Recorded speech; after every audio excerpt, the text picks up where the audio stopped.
Welcome everyone to the District 1 Commissioners Candidate Forum.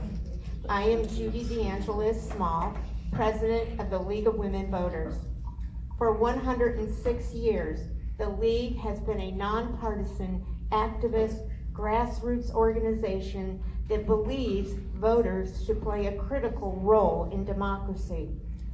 Over the last century, we've fought for election protection, reforms to maintain a democracy, and equal access to the ballot, all while maintaining our commitment to nonpartisanship and fostering an informed electorate. The League does not support any candidate. Our role is to offer the public a chance to learn more about each candidate, empowering them before they go to the polls. The leaders we elect make decisions that affect our daily lives. Elections are our chance to stand up for what matters most to us and to have an impact on the issues that affect us, our communities, our families, and our future. This event is being recorded and will be posted on the League's YouTube channel. Recordings of this event may not be used without the express written approval of the League. The League will only allow audio video of the event to be broadcast in its entirety. No editing, altering, or excerpts, except by verified media reporting on the event. Audience members, you have before you an index card with a pencil to write down any questions you may have while we proceed. Just raise the card in the air and one of our ladies, our volunteers, will come and pick it up and deliver it. The questions will be vetted by Suzanne Taylor, our first vice president. And also, you don't just get one index card, you can get as many as you want. The League is co-hosting this event with the NAACP. So I would like to now introduce Dr. Ava Taylor, President of Central Branch of the NAACP. Ava.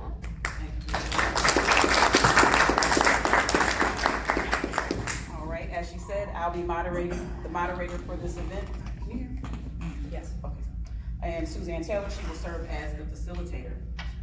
Regarding our format for the candidates, each candidate will have 2 minutes to provide a self-introduction. This will be followed by a series of questions. Each candidate will have 2 minutes to answer each question. There will be no rebuttal comments for candidates, and we will conclude with each candidate providing a 2-minute closing statement. A yellow warning card will be shown when 15 seconds remain, and a red stop card will be shown when a candidate's time has expired. The candidates have not been provided the questions in advance, and the questions were developed by the League of Women Voters of the Space Coast and the NAACP Central Brevard branch. And we will also include audience questions, which may be adjusted for clarity, brevity, and to avoid duplication by the moderators. We thank each of the candidates for being with us today, and we ask all candidates to speak for themselves and not provide information about or insight into their opponents.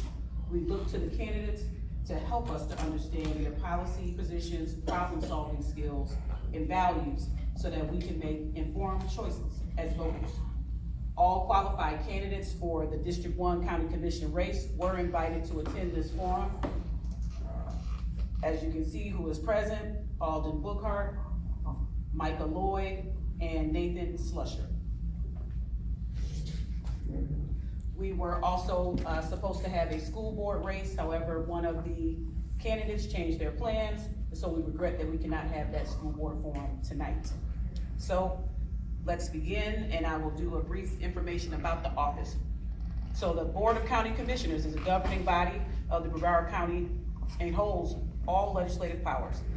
There are 5 commissioners, each representing 1 district within the county. Each commissioner must be a qualified voter and continuously reside in the district they represent. The board is empowered to create ordinances, enter into contracts, and issue bonds to finance public projects, adopt a county budget, determine county property tax rates, regulate planning, zoning, and land development, oversee parks and recreation, manage solid waste, oversee utilities, support housing and human services, perform other duties in accordance with the county charter. The board also appoints and oversees the county manager and the county attorney. The Board of County Commissioners generally meets every 2 weeks, and meetings are televised on educational access television. Commissioners serve 4-year terms and may serve no more than 2 consecutive terms. Now we will give time for the opening statements, starting with Alden Bookhart. Good evening, everyone. My name is Alden Bookhart. I'm a candidate for Brevard County Commissioner, District 1. And a little bit about myself. I am not a politician. However, I've been around politics my entire life. I grew up in a super large family. I have 7 sisters. I have 3 brothers. My parents were married for 65 years before my dad transitioned. I have a whole host of nieces and nephews. So growing up in that type of atmosphere, you learn politics quick. You learn how to negotiate, how to compromise, and most importantly, how to fight for what's fair. And after speaking to so many members in the community, I've learned the same, that the politics are similar, but the issues are different. Instead of negotiating what we're gonna do or what we're gonna eat at our family monthly dinner, or compromising what we're gonna do for our mom's 91st birthday, I hear, what are you gonna do about our roads that are, in terrible shape? Or what are you gonna do about the drainage issues that we have in North Brevard? So that is exactly why I'm running, because the 2 predecessors or preceding commissioners, I had those same questions that I hear from the community right now as I speak to them. So my campaign is built on 3 R's. I like to call them rights, resources, and responsibility, because if you pay taxes, you deserve the right to have those resources spent in your neighborhood, to be able to actually see tangible work going on in your neighborhood. You need someone to hold the individuals that's supposed to get that work done responsible. And I believe I am the best candidate for that position, because I have a unique qualification, because for about 10 years I traveled across the country doing work for the federal government. So I've been to multiple cities, and I've seen what works and what doesn't work. There's an app that the county needs to implement called See, Click, Fix. If you were to download that, you can see how that works. So if you run across a pothole, thank you.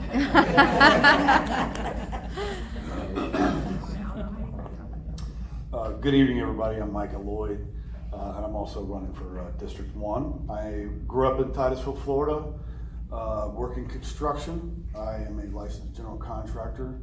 At this time, I went to Titusville High School, and I was fortunate enough, I'm down here in Cocoa now. That's interesting, it's part of our district, but I grew up here and went to the school system, went to the University of North Florida, and got a degree in building construction management. And I came back, and I've been building our community ever since. And so in 2016, I was elected as a commissioner of Port Canaveral, and I have served 10 years there, so 2.5 terms. In that amount of time, we grew the port from, I believe it was about $100 million a year in annual revenue to $250 million a year in annual revenue. And one of the things that's so important about that is we all want jobs here. We all want outside money here from tourism, and we all want a good economy here. And so we want to build our community. We want to do it in a way that we protect our way of life. One of the things I did out there was I protected small business. I made sure that the little guys, the fishermen, the local boaters were protected. I also have served on many boards in Titusville and in North Brevard. I was chairman of the board of the Chamber of Commerce. I'm currently chairman of the board of the SPCA. And so I've done a lot of work in our community and making sure that not only are we protecting business, but we're protecting the little guy.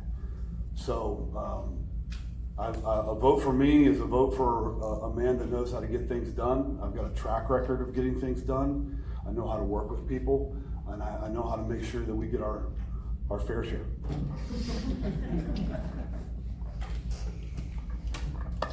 Good evening, everybody. My name is Nathan Susher.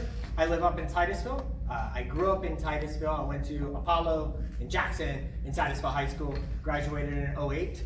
I currently own a small business. We started back in into 2017, going into 2018. What started out as a handyman operation, I had a hammer and a dollar and I knew how to fix things, and that was about it. Now we run a full property service firm doing renovations, remodels, taking care of tenants, which is our main focus. We take care of homes from low income to high income. We get in there and we repair things when they need fixed. So that's what I do on an everyday basis, including today. I was doing concrete and drywall. So for me, it gives me a special ability to understand infrastructure, and we have some infrastructure problems in North Brevard. Back in October, we flooded majorly for the first time. And when that happened, I went back and got involved. I went to the infrastructure meeting our last commissioner held, did not get the answers I wanted because nothing was being done, it seemed. I was told that we don't have the money. So I tried to reach out to the city of Titusville, get involved there, got nowhere. So when Ms. Delaney resigned, I said, that's it. I'm running for this office and we are gonna fix the issues in North Brevard. And that is my one concern. My entire platform is to fix the infrastructure issues in North Brevard. We have potholes, we have drainage ditches, we have canals overgrown, we have culverts that need replaced. We need somebody in the field getting out there with roads and bridges, with our parks and rec, with whoever needs help, whether it's labor shortages or money shortages, and we need to get it done. All right, thank you guys for being here tonight. So now we will go into our question and answer period. As a reminder, each candidate will have 2 minutes, and then we'll start with Alden Bookhart, and then each question will rotate. So the first question is, what are the 3 greatest challenges facing District 1, and how would you address them? Okay, infrastructure, overdevelopment, and affordable housing. So I'll start with infrastructure. Infrastructure should be, we need to update that infrastructure, because back in 2021, I believe the county, when COVID was going, there was a American Recovery Act that the county got over $122 million. And 55 of that million was for infrastructure in North Brevard, or just the county in general. As of to date, from what I've seen on the county website, only 20 million has been spent so far. And we need to find out where that money is going, where it's at, and why it's not been spent, and the infrastructure for what it was for. Additionally, the affordable housing, I believe that affordable housing could be made actually affordable if some of the regulations were cut for tiny home development, so that could create a community that you could build for, it's like, how do I say this? It's like build for affordable, like first-time homeowners, like kids getting out of school, they'd be able to afford a house at a reasonable price, under $200,000. So, and I'm thinking the last thing I said, the affordable housing infrastructure, and there's something else. I can't remember what the other one was, but I do know those 2 things, and the third one, whatever it was, I'll come back to it. I'll come back to it. All right, Micah? The first thing is budget. I think many of you heard they busted the cap today. I think we already have a budget shortfall that has to be made up, and we got to figure that out as commissioners. I think I'm the most qualified for that job. And then I'm also worried about the vote in the fall. We are voting on a property tax homestead referendum, and I think it's going to pass, and it's going to give us an even more challenges, and we're going to have to figure all that out for our communities. So budget and having that allocated to North Brevard, it's very important. We have someone there that can make sure that we're making the right decisions and we're properly represented. Second thing is Indian River Lagoon and our drainage system.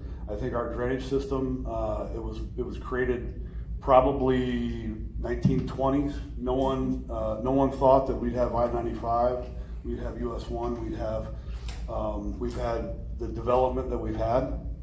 And so we have a lot of old infrastructure that needs to be updated, and in turn, that's gonna help the lagoon. And so we've gotta figure out how to spend those lagoon dollars wisely as well. And so my background in construction and engineering is also gonna be strong for that. And then I think the third thing that we have is, I think that, my gal, I got a 2-point brain on me. I think the third thing would be making sure that District 1 is represented properly. I think that we need to make sure we get our school dollars. I think that we make sure that we have representation even on at the state level. If there's grants that can be pursued, if there's federal grants that can be pursued, we need to make sure we're in the mix and make sure that the large companies that are in space don't take over.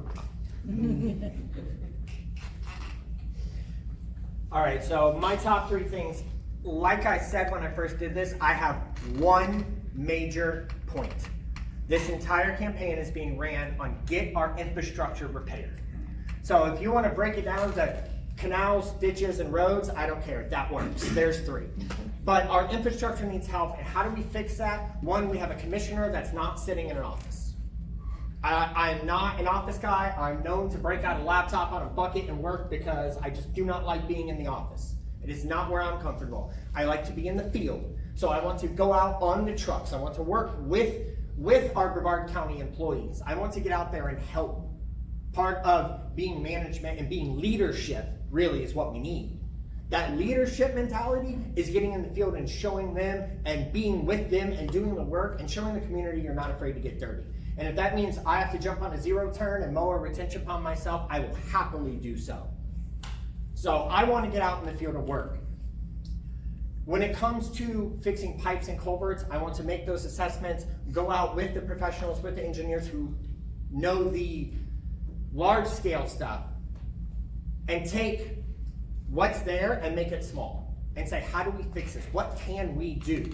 Because right now we have people who have 22 inches of water in their houses.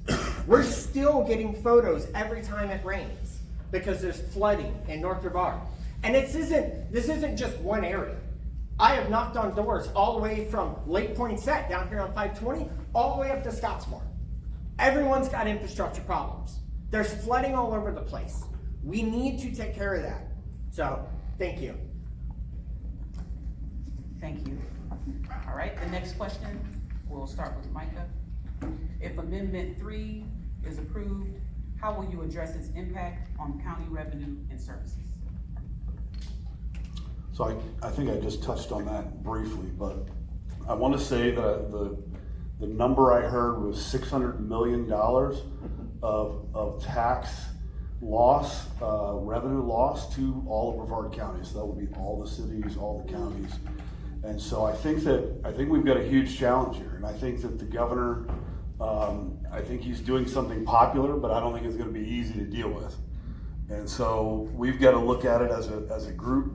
The commissioners are all going to have to get together and probably have some type of committee and a lot of hearings and say, all right, we don't want to close public libraries. We don't want to close parks. We don't want to lose a lot of employees, but how do we get through that process? And I think you've got to look at a budget from top to bottom, and there may have to be some cuts and there may have to be some sacrifices, but there also may have to be some areas where we go, you know what, we're going to have to spend more in this area to keep quality services up. We need police, we need fire. Every one of us wants to be safe when we're walking around the streets and we're driving down the road. So I think it's going to be very important that we have we go through the process and we make sure that we have leadership enough that all those cuts just don't come from District 1 or District 5 or District 3, that they're represented well in District 1, and we have the representation we need to not go deeper in the hole as these gentlemen are talking about, the infrastructure hole, and we get our fair share. We get our fair dollars, and those dollars are spent in District 1. Thank you. So if this passes, I think the first and foremost, most really important thing is to not panic. There is a lot of people out there that are using this to get emotional influence, and it's almost heartbreaking, because when I sat down and I said, hey guys, how is this going to affect us? You know, how far back does it set us? Because when you hear it on the news, people think, oh, we're going back to 1967, we got no money, we got no infrastructure. But the numbers that I've seen is that it sets us back to the year 2020. Now in 2020, we still had things. So when I hear that, I go, okay, we don't panic. We got through in 2020. Oh goodness, that was COVID. We definitely got through in 2020, so we can get through now. Now, whoever is elected the new governor, whether it's James Fishback or Byron Donalds or David Jolly, whoever the next governor is, I believe the commissioner here should be willing to work with the state, with the governor, with the legislature, to get more infrastructure dollars in if we need. We need to work with the other commissioners on the dais to get what we need up here in North Brevard. We need somebody who has the leadership capabilities to know when to negotiate and know when to fight for our district up here. I don't believe in agreeing with everything, and I don't believe in fighting with everything. Being a leader, being a human being is give and take. You have to know when it is the right time to fight for what we need, and when is the right time to negotiate for what we need. So if it passes, that's what it takes. It takes somebody who can see what needs to be done and make the right call. Alden? Well, I hope it doesn't pass. I have a friend of mine, he lives in South Florida, and he wants it to pass because he has a $2 million house. His taxes yearly are like $70,000, so he's for that. But I don't think, if it passes, we're gonna have to do two things. We're gonna have to make some serious cuts, or we're gonna have to raise taxes. Those are the only two options that we have, I believe.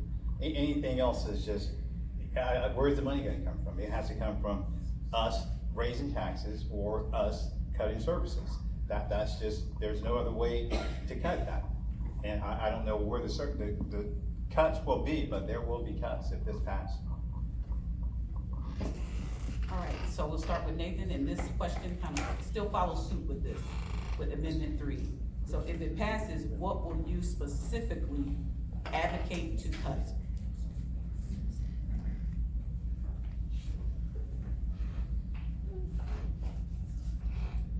So when I'm out knocking on doors and talking to people, there are three things that they repeat over and over again that they expect their property taxes to go to. Outside of the school system, because Brevard County Schools is a separate tax. But you've got police, fire, and roads, infrastructure. So when I'm asked, what are you gonna cut? It's easier to tell you what I'm not going to cut. I'm not going after the police or the roads or the firefighters. Because that's what our citizens expect their tax dollars to be going to. Beyond that, it's negotiable. But those three, and it's almost in that order, police, fire, infrastructure. Every single time when you ask people, what are your top three things you think the property taxes are going to? It is repeated over and over and over. So I'm gonna focus on making sure police, fire, and infrastructure are taken care of, and then after that, we'll talk. Alden? I think the sheriff department, we probably need to take a good look at the sheriff department. I believe those, from what I've seen, I think that budget is, every year it grows. So I believe that would be a starting point there. Fire department infrastructure, I don't think there should be any cuts, but also I think increase impact fees would also, it's not a cut, but it would be an addition, because if we increase impact fees on developers, I think that would help offset some of the taxes as well. Micah? So I'd like to say the building department employees, what do you think? And that's really the reason why I'm in politics, is because I pulled so many building permits, and they gave me such a hard time all the time that I'm like, you know what, I'm gonna get involved in politics. But that was a joke. With all kidding aside, I think that you've got to look, as a businessman, I'd look at all the departments, at all the services, and you gotta sit everybody down, and you gotta listen to the department heads first and foremost, and then see, can you lean up a little bit? Where in the budget can we cut? Let's all get together and let's brainstorm. What can we do? Can we cut some employees? A lot of times you don't want to do that. You don't want to do that right up front, but to lean out that budget, you may have to get rid of some of the government waste, if you will. And we all have jokes about government employees and all that, but they're real people, they're real lives, they're real jobs, and I think we have to be very careful where we start. So that's not only jobs, but that's also looking at where we can subcontract some of that work out. So if we've got large subcontracts to, like, say, waste management for our trash, are there any other options? Are there any other options for us to save money in different places? And that's where I would start, I think, as a businessman. I agree that, police, fire, roads, we don't want to cut, but there may be a short term where we got to figure that out too. And sometimes you got to sit down at the table with the sheriff and say, listen, what can we cut?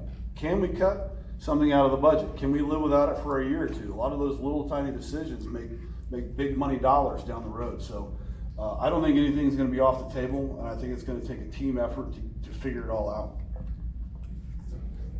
The next question, we'll start with Alden. How will you address the drainage issues in North Brevard? Well, like I said earlier, there's an app called See-Click Fix, and if you were to download that app, you see overgrowth in a drainage canal. You could just take a picture. If we implement this, take a picture, it gets routed to the department that handles that, and they come out and take care of that. And in addition to that, we still have money that I spoke about earlier that we got from COVID that is not spent. So we just need to find out where that money is, why it's not being utilized to fix the drainage area in North Brevard. I think those two things there would help the area, North Brevard, get the drainage taken care of promptly and to continue to maintain the vegetation that we see that's overgrown in a lot of these canals that are causing the flood in North Brevard. Micah? I was actually driving during that really bad storm we had this last October, so I think that one kind of snuck up on us, and I think we've really ignored our infrastructure in North Brevard for such a long time. We've kind of kicked the can down the road for the last 25 years, and we haven't budgeted enough to spend in it. So I think number one, allocating the right dollars to maintaining it and making sure you have the right plan in place. All these things are flow rates. How many gallons need to get from point A to point B to prevent flooding? So I think you have to look at it from a large perspective, and then I think you have to do what this gentleman was talking about here, is get boots on the ground and fix the problems, fix the points where it's failing, but it's going to take a good 10 years to jump on it and to actually fix it. It's a problem we've really ignored for a long time. If the question is, how am I going to fix it? I believe that's the question. My answer is simple. With a shovel. It's getting your hands dirty, and I joke, but I'm also serious. I did a posting last Monday showing a retention pond that we had taken care of on a private property, and we're trying to get the stormwater back up and running on this property. And so we cleared out the retention pond, and when it rained, when we had a load of rain about a week ago, it filled it up. And for the first time in 7 years, I saw water in the retention pond. So I don't know where the water came from, but I can tell you it wasn't going where it was supposed to. Now it is. But then we went and we cleaned out some culverts using nothing but a shovel. While infrastructure may be expensive, and Mr. Lloyd may be correct that we need to allocate dollars, I also don't think it's going to cost $1 billion to fix it. I think it's going to take labor hours. It's going to take someone working, and not just someone working, but someone leading. Because when the leader is out in the community digging ditches and clearing culverts, guess who else wants to get out there and clear culverts and dig ditches? The community. When they see you fixing things that need fixed, other people want to get involved. That's how leadership works. So not only do I want to go out there with a shovel, clear the culverts, or, use a bulldozer and brush the canal if we have to. Whatever we have to do physically, I also want to take the public relations side of infrastructure and show the community that we're fixing things, because that is how we inspire people to help us fix things. Thank you. We will go on to our next question, and we'll start with Micah. What is your philosophy about growth, and do you promote smart growth? Yes, I do support smart growth. I think there's a lot of different people have different definitions of that. So let me clarify. A lot of people have lumped me into a developer role, and I think that my idea of having development, because you have to have development, you have to have smart growth, is you want people to be good neighbors. And so I think my business is really a testament to that. For instance, I'm over here remodeling a church that was built in the 1940s and bringing that back to life. But I'm also building a custom home somewhere, and it's on a sizable lot. So I think a lot of people are very worried about the amount of jobs that have come to North Florida, North Brevard, and the amount of space jobs, the amount of housing need that's up there.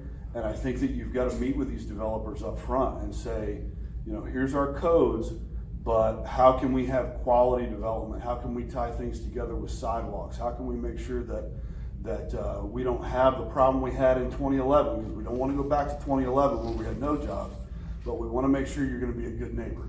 And I think that takes somebody sitting down and saying, we want you to do Royal Oak Golf Course is a perfect example. Do we want a bunch of condos and apartments right by a golf course where there's single family residences? I don't think that's what we want. I think we want single family residences that are next to single family homes. And how that money makes sense, that's up to the developer, but we want to make sure you're going to be a good neighbor. Nathan? Thank you. My philosophy on growth in Brevard County is pretty simple. We are the spaceport. We are going to grow. There's no doubt about it. Even Beyond Gravity up in Port St. John just got the contract for the European Space Agency. Just went through a week and a half ago.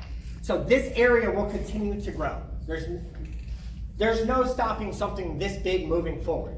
However, what I have heard from just a vast majority of citizens I'm talking to when I'm knocking doors, out of thousands and thousands of people I have talked to, they are making it crystal clear that when a development comes to the commission desk, we need to check all the surrounding infrastructure of that development.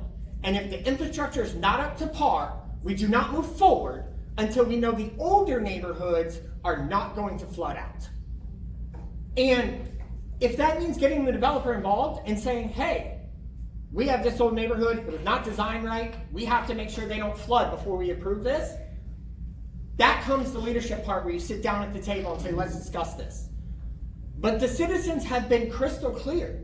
Until each neighborhood and each area is taken care of, nothing in that area should come in until we know it's not going to cause any more flooding. Thank you. Alden?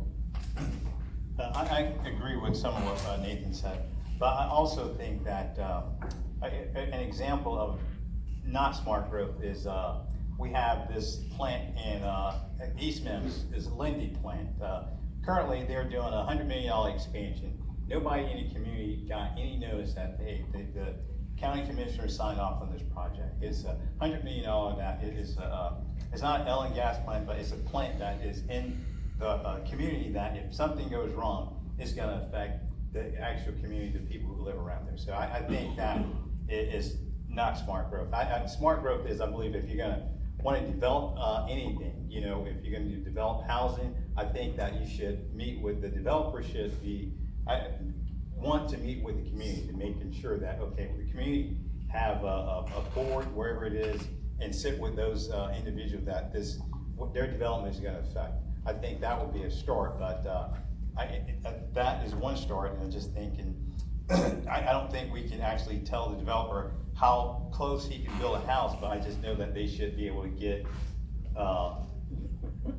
together with the community to be able to work out what's gonna create an issue and what's not gonna create an issue down the road. Thank you. The next question, starting with Nathan, is we have a serious crisis with mental health issues and homelessness locally and nationwide. What would you do to address these issues? Thank you. Personally, I believe that our commissioner should be willing and actively working with organizations in your communities such as Matthews Hope here in Cocoa. These organizations do a lot of good, and some of the local churches up in Titusville, Mims, everywhere in District 1, we have many organizations that are trying to help with homelessness. It was not only that, I mean, it was just posted recently about days to go out in the field. Our commissioners should see this, be active, reach out, say, what can we do? What can we do publicly, but what can I do as a leader? Can I volunteer a day? Can I spread the word? Can I get people involved? To me, this answer comes down to just being that leader and working with the organizations that already exist and helping to lift them up. Alden? Okay, well, I have I see homeless people, I deal with homeless people every day, and I see people who have mental illness daily also. And I just think that the bill that was passed to make homelessness a crime, I think that the legislature probably need to revisit that, because and put more money into programs to actually like housing for the homeless. And I think that we need more funding for mentally ill, the mentally unstable. And I think if we get some of that funding, and if we just help the homeless and not just every time we see them in the woods, we just want to go send the cops in there, clear them out, and then they got to go find another spot. I don't think that's right. I just think that we need more funding into the housing and human services for that, helping the homeless and the mentally unstable. Michael? Well, I think you have to have a community approach when you're dealing with homelessness and mental illness. A lot of these people end up in the back of a squad car, or they end up on drugs somewhere, and it really takes its toll on our entire community. So I think that the top-down approach would be working with local businesses, local charities like NVHS, National Veterans Homeless Society. They do a really good job up in Titusville and really in all of Brevard of making sure that these homeless guys and women, they get the proper help that they need. They get stabilized. It does take money. I don't think it takes all government money. I think it takes some money from different not-for-profits. And I think that Dana Blickley does a great job with her organization and making sure that they're funded properly at NVHS.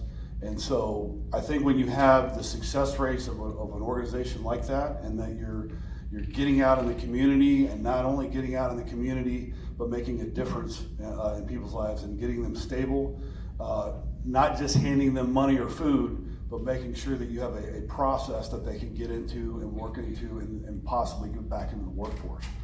But it is not a black or white issue. It is an issue that affects everybody, and it affects families deeply. And so I think that strong leadership on a lot of levels is necessary to address that.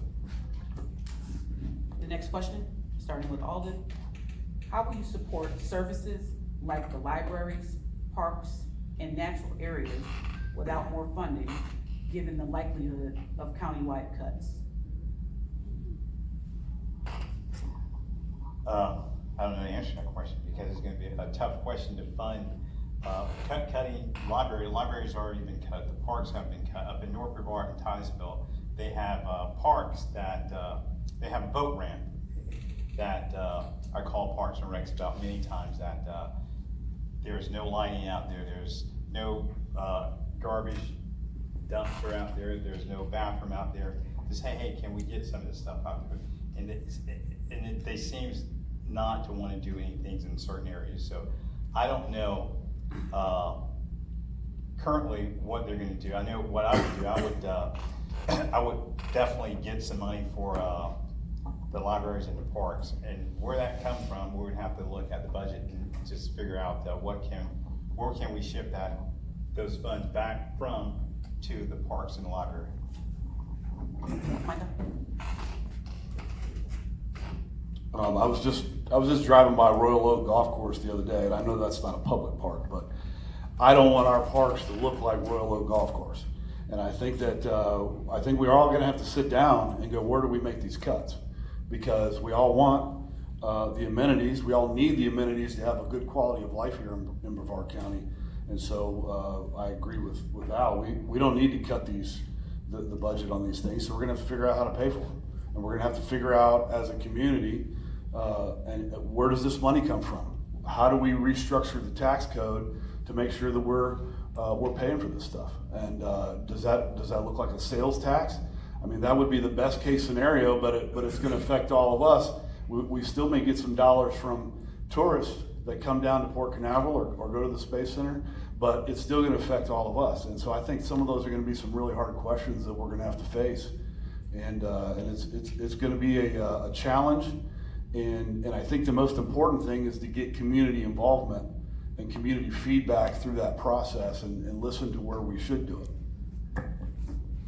Nathan?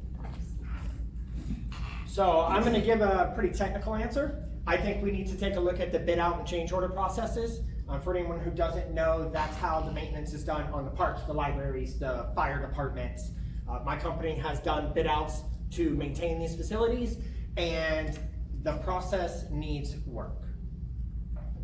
It does not get us the best of Brevard taking care of our facilities. And if our facilities are not taken care of, if the sprinklers don't work, if the grass is overgrown, nobody wants to go there, which means it doesn't have support, which means it ends up getting cut because no one thinks anyone cares.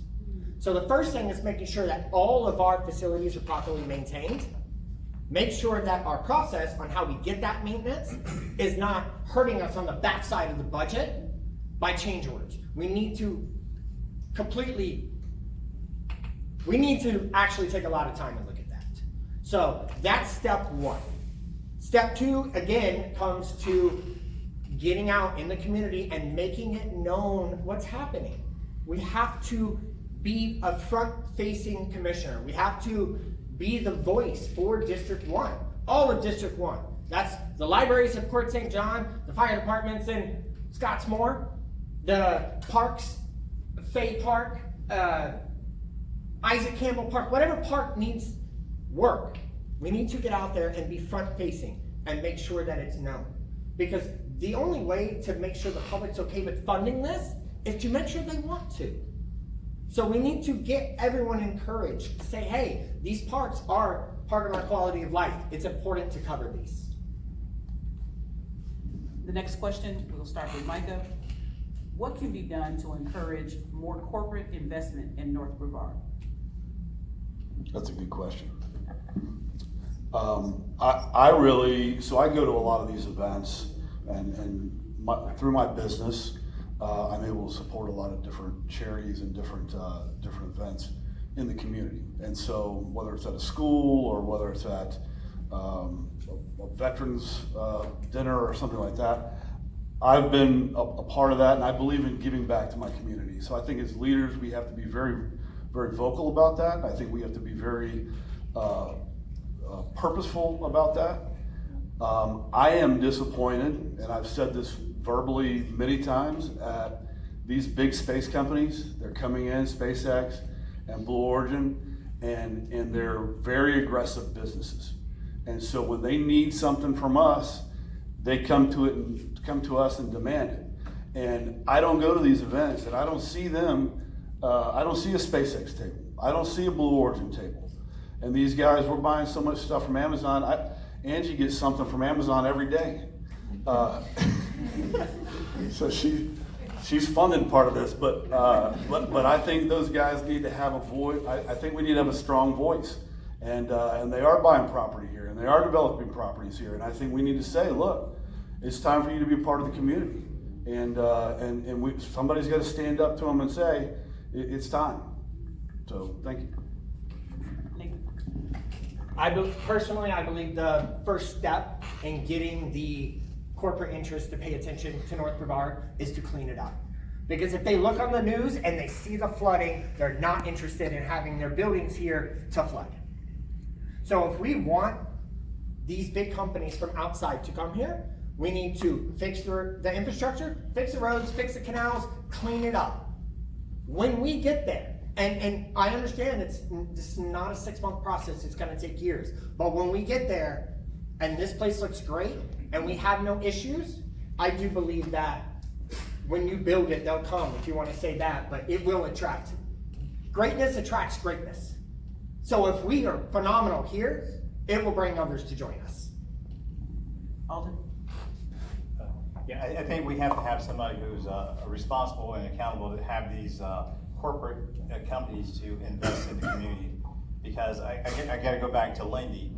Lindy, they are built this $100 million expansion, and when I look at the video and say what roads they're gonna use to bring all these extra trucks in through their out of our community. So they said we're gonna use Wiley Road, but they only use Wiley Road when their road is the truck is empty. But when it's full, they come straight down Harry T. Moore, straight through all of these residential areas. So I think that we gotta lean on these guys heavily to make sure that they are part of the solution, rather than just, okay, well, we're gonna say one thing, but we're gonna do something else. Because every time those trucks come through the community, if something happens, it could be a catastrophe for that community. And that community just happened to be a predominantly lower income area. So a lot of people probably don't pay too much attention to it, but it's a problem. So I think if you have someone that's gonna stand up and say, hey,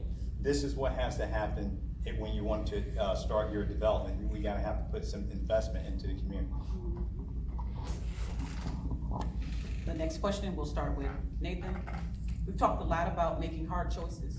If Amendment 3 is passed, do you support passage of this amendment given the budget shortfalls likely to occur? I do. Personally, I am not a property tax fan. Never have been. I don't perceive I ever will be. I do believe there are better ways to get money for our local governments rather than taxing. Property taxes are, from principle, I do not like them. So for me, I do support it, but that doesn't mean I'm afraid to not fix the issues that I recognize it will cause. I'm not naive to the consequences of decisions. But as a leader, that is part of being a leader, is understanding the consequences of decisions and still making the hard choices. Alden? Can you repeat the question? We've talked a lot about making hard choices. If Amendment 3 is passed, do you support passage of this amendment given the budget shortfalls likely to occur? No, I don't. No, I do not support this, support Amendment 3. Micah? You still got a lot of minutes left there, Al. So I've been involved at the port for long enough to know that the state does have a tremendous influence on local governments. So we have our state house and state senate members, and they voted to put this thing on the ballot, and so we are going to have to deal with it. I don't like it, and I think the reality of it is it's going to pass. But I think it is a top-down approach to government, and I think that there's a better way to work with your community as a governor. He's a very popular governor, but there's a better way to work with your community as a governor than to drop this shortfall on us, and it's going to create all kinds of turmoil and chaos because we're not going to be able to pay for things. And so the state budget is very healthy. They have plenty of money at the state level. Maybe they will be able to help us meet some of that shortfall. I think there's going to be some falling out when all this stuff happens. But I do think that it is going to pass. I think that our citizens are smart, because if you own a home and you're going to have a homestead exempt go away and not have to pay property taxes, who doesn't vote for that? And so I think it's just a restructuring of local government, and it's basically putting the burden all on the local folks and without any repercussions in Tallahassee. And so that's my answer. The next question, we'll start with Alden. How will you ensure residents have meaningful opportunities to participate in county decision-making? Well, I think that if I'm elected, I would, first of all, I would be accessible. I work in the heart of the community, so I would make sure that everything is posted where I work. I would be in the community talking to community members, letting them know, okay, we have, say for instance, we have a development coming in. Okay, we're letting them know that we have a development, not dependent on planning and zoning to send out notices, because sometimes they don't send out notices. Just keeping in contact with the community, because I think it's very important for having a commissioner to be in contact with not just a certain group of community members, but with everybody that they can come in contact with. I think that's one. And the other, I gotta use social media just to constantly let people know that, okay, excuse me, that certain things are going on in the community, and just encourage them to participate, because we do have a lot of people that don't like to participate, and I talk to them every day. I talk to people who don't vote, never vote, but they register to vote because I'm running for county commissioner, first-time voters, so I know I can encourage people to actually come out and participate in the process. Micah? Can you repeat the question one more time? How will you ensure residents have meaningful opportunities to participate in county decision-making? So, one of the things I think that the county does a poor job of is kind of telling their story and really making sure that they stay ahead of that information loop that we get with social media. So I think that being very transparent and using social media to kind of inform everybody of what's going on, when these decisions are made, how they're made. I think that's very important, and I think that the county right now does a poor job of doing that. That was one of the things, and I understand that Port Canaveral's budget's different than the county's budget, but one of the things we did in 2016 is that we made sure that we had excellent social media coverage and media coverage, and that we were very transparent with the media and making sure we were talking to them first and making sure that they understood what was going on, because it's very easy for the rumor mill to really get ahead of the actual story of what's going on. And so I think that's a way you can get people involved. The other thing I think you also do is you make sure you're out there in the community and just talking to people. And so and that you're accessible. And so I've been doing that for a long, long time, and I look forward to the opportunity to do it in the county commission seat. Nathan? I do believe the key word on that question was participate. And I have sat in meetings for years now where when somebody speaks, the commissioners or the council in different cities, they repeat the word, thank you, next. There is not participation. There is not discussion. If you want someone to feel heard as a leader, you must have that discussion. It's two ways. It's not one way. They don't speak and we say, okay. And then we speak and hope they sit down. That's not leadership. Leadership is a back and forth communication. In order for somebody to feel like they want to participate, they have to know that you will participate with them. It's not just one way. We can't just expect them to get involved. We have to get involved with them, and it starts at the dais. Having proper communications and having discussions. When somebody comes up, whether the topic is a manatee or a sea turtle, you have that discussion. Tell me what you've learned. Tell me how you figured this out. I got some questions here. Asking questions is the top way to get participation. So it begins with participating one and both directions. The next question, we'll start with Micah, the current needs for public transportation in Brevard are limited to the Space Coast Area Transit System. How do you propose to increase public transportation for the increase in lower income residents? And I know it's a very big need. I don't have any of the numbers. I've yet to meet with anyone from Space Coast Area Transit.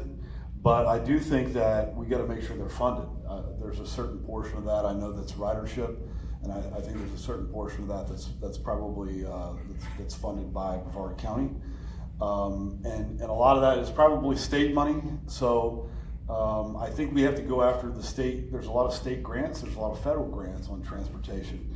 And I think we have to have the right lobby in Washington. I think we have to have the right lobby in Tallahassee. That's very important. People don't realize the decisions that are made, and no one's in the room to represent you. And so as our population grows, as the need grows, we've got to make sure we're getting those numbers in front of our state legislators, and that they know, and our lobbyists know. And so I'm familiar with that process. I know that there's a big need even now in better sidewalks. We're getting all these people with electric bikes and electric scooters that are going like 40 miles an hour. So I think that we've got to look at transportation as a whole in the future and what that's going to look like. So I think that that's something that's definitely a need. Once again, it's going to come down to money and how do we get more of it. Nathan, Do you mind repeating the question? the current needs for public transportation in Brevard are limited to the Space Coast Area Transit Bus System. How do you propose to increase public transportation for the increase in lower income residents? So I have experience with Space Coast Area Transit. Back in 2014, my wife and I first got started. We had nothing at the time. We were sleeping on the floor in an apartment on Knox McRae Drive in Titusville, and I was walking from basically Coquina Elementary all the way down to US 1, getting on the bus, 7 a.m., riding to Cocoa to work at a metal factory, work all day, ride the bus back, walk back home. So I have experience on what it's like to use that bus system. So I understand the importance of it. I do not have a plan to increase it at the moment. That is not at the top of my list. Again, the top of my list is infrastructure, but it doesn't mean I'm against it, given the challenges that are most likely coming.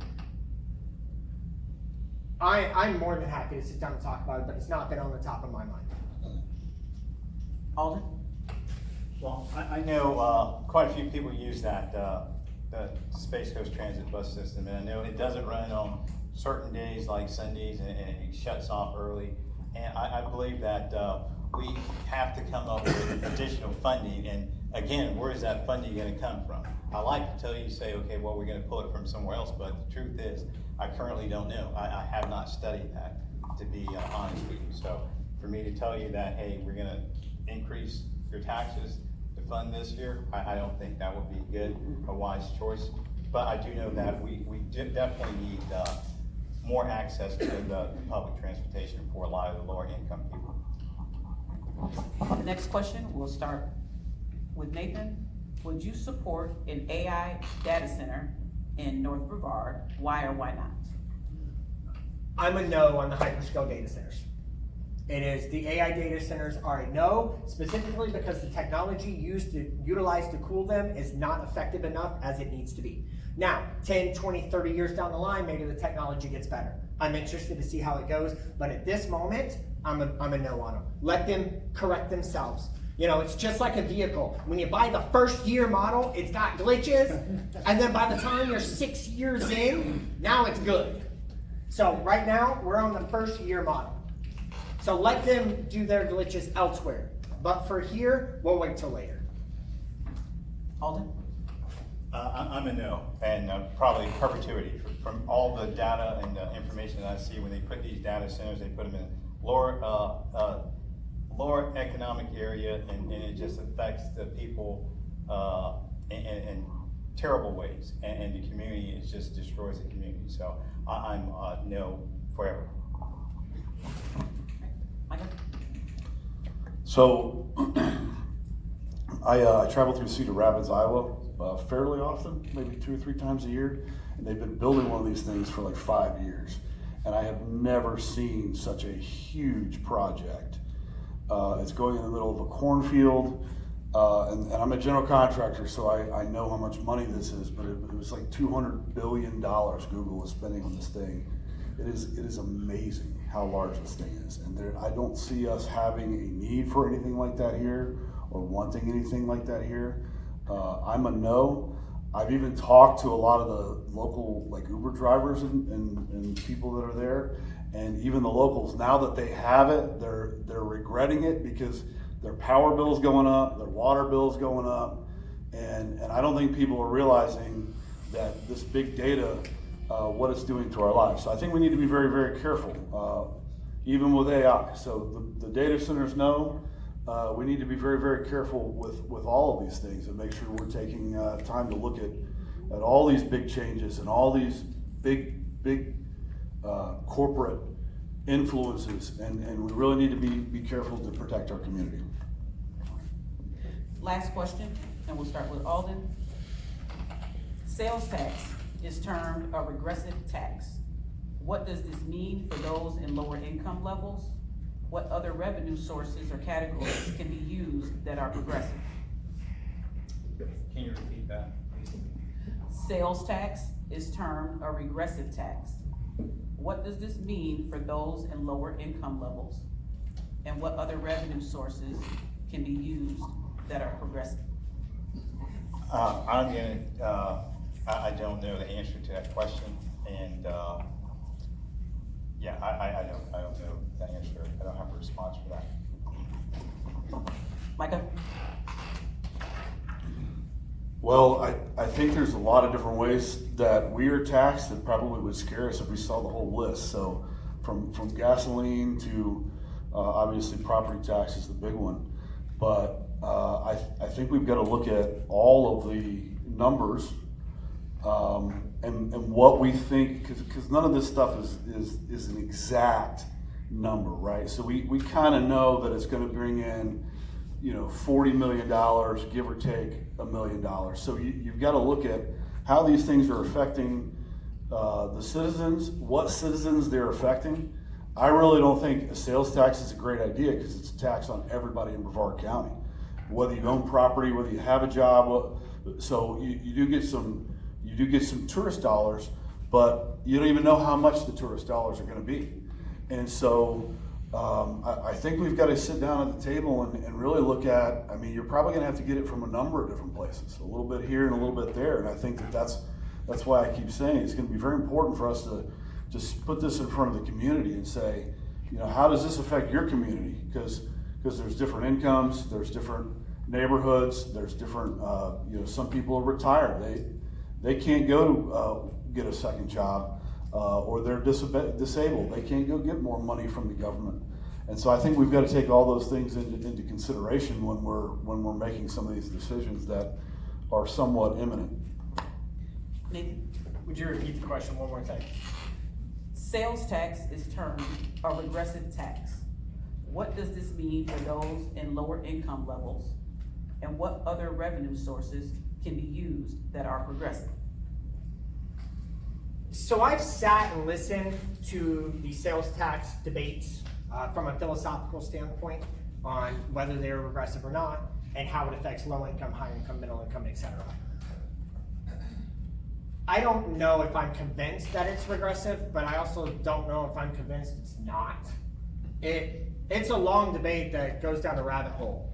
What I do know is that if everyone is equally paying the same percentage, to me, that's a much fairer tax than if one person's paying 10% and one person's paying 1%. Now, the answer that I prefer is that we all don't pay tax, but that's a whole different conversation. So, I don't know if I have a specific answer to how do we help people in that low income areas when it comes to sales tax, because I'm not sure that that is the problem to solve. Maybe the problem is instead of making more sales tax, maybe we get the funds from somewhere else. That way, we don't have to worry about it. Thank you. So now we will move on to the closing statements. Each candidate will have 2 minutes, and we will start with Mike. Thank you guys for having this little group here. I think it's a pretty good turnout. Some very dynamic community people here, so thank you. I think that we all agree in this room that there's going to be some budget challenges over the next year. I think I'm the most qualified, and I think that my time at Port Canaveral, going through COVID, during those times, we saw our revenue just dropped. We still had some fuel coming in, we still had some rocks coming in, but all the cruise ships were shut down. And so we had to get together with staff, and we had to figure out how we're going to make it through this. And so one of the big things we did is we cut spending, we cut jobs where we had to. Obviously, if ships aren't coming in, you don't need your linesmen. And we got down as lean as we could, so we didn't have to raise taxes on the folks here in Brevard County. And one of the other things we did on the other side is we challenged Captain Murray and our lobbying team to go to the federal government and get some of those dollars that they were putting out there to soften that blow. And at first they didn't do it, and we had to go to Washington, D.C. and really talk to people, and we ended up getting $75 million, which is really important because that would have put the port back probably 10 years if we wouldn't have gotten that money. And there was no seaport emergency or seaport dollars. I can't remember what the fund was called at the time, but there were none available. And so we, as leaders, we pushed through that time, and we made sure we took care of the community. And so as we move into this time, I'm going to use everything that I've learned in the last 10 years to help our community through these tough economic times. Nick? First of all, I just want to tell everybody thank you for coming out. I want to tell these guys thank you for being here, and Dr. Taylor and Miss Taylor, wherever she went. I want to make sure you guys all get a good thank you for coming out today. It means a lot to us to have the opportunity to speak to you. I'm running with one intention, as I said in the beginning. Our infrastructure needs help. And from this point, from here to November, you simply have to ask yourself, what is the most important thing that North Brevard needs? What's the biggest impact we can make in 2 years? Because this is only a 2-year term. This is not a 4-year term. We are only filling in the remainder. So there is no big policy changes happening. You cannot change the world in 2 years. That takes time. But you know what I can do in 2 years? I can fix a drain pipe. I can clean a canal. We can get those done. And to me, the biggest impact we can make in 24 months is fixing as much infrastructure as possible so that in 2028, you have less potholes, less flooding, and you get to sit there when it's raining and the water actually goes somewhere. So thank you guys for coming out tonight. I look forward to talking to each of you. Have a great night. I'd like to thank everybody for coming out, and thank you for hosting this, and I'd like to thank my opponents. And I did not become a candidate for myself. I did it for the people of District 1, because when I first became a candidate, I got calls saying, hey, what are you doing? It's my turn. Others said, tell me your issues so I can make them mine. You can't win, you're a Democrat because the numbers don't work for you, which was it was bewildering to me, because it was like, I was told that I'm cutting in front of the line to represent the people of District 1, which, if you think about that for a second, you'll realize that is just doesn't make any sense. You know, it's just bewildering to me. And not lastly, one of the things I know that when the flood happened on Kirby Drive, Darrow Terrace, those are streets that flooded. My family house got flooded. I understand this race is a partisan race, but I know for certain that everybody's house that got flooded, there were Republicans on that street, there were Democrats on that street, there were independents on that street. So why this race is partisan, I don't know. But I do know that I am here to represent the people, and I believe that I am best candidate for the job, and I believe that. Again, one of the items that I gotta keep going back to is see, click, fix. If you just Google that, look at that, you will understand that a lot of cities utilize this, and it's helpful for all types of, it'll just solve a lot of problems that we have in this county. I mean, for the cities can use this, literally everyone can use this. We could put like, we have like street lights that we need in certain areas that have not been installed because we're waiting on an FPL study that we can use. We can use solar lights. All right, so on behalf of the NAACP Central Brevard branch, we would like to thank the candidates for participating this evening and to everyone who joined us. An informed community begins with informed voters, and we appreciate your commitment to learning about the candidates and the issues before Election Day. Before you leave, we invite you to visit our Who Can Vote traveling museum exhibit in the back, made possible through the Gilder Lehrman Institute of American History. The exhibit explores the ongoing history of voting rights in America and serves as a reminder of the importance of protecting and exercising the right to vote.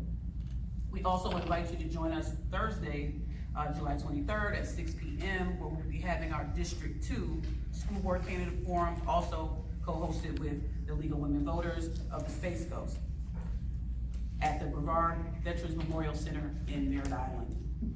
Finally, please also stop by our NAACP table to learn more about the Central Brevard branch and to explore its opportunities to become a member. So I'll turn it over to Judy.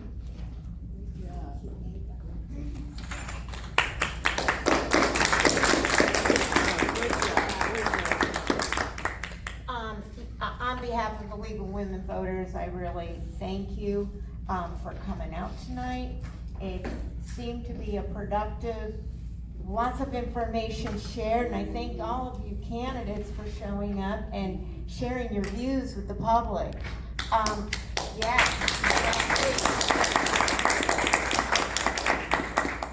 I would like to emphasize at the back table,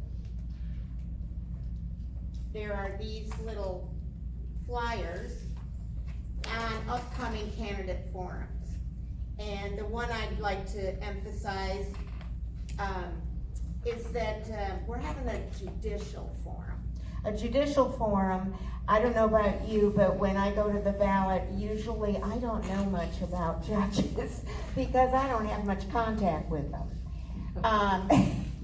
So it's an important thing for the public to find out about judges running.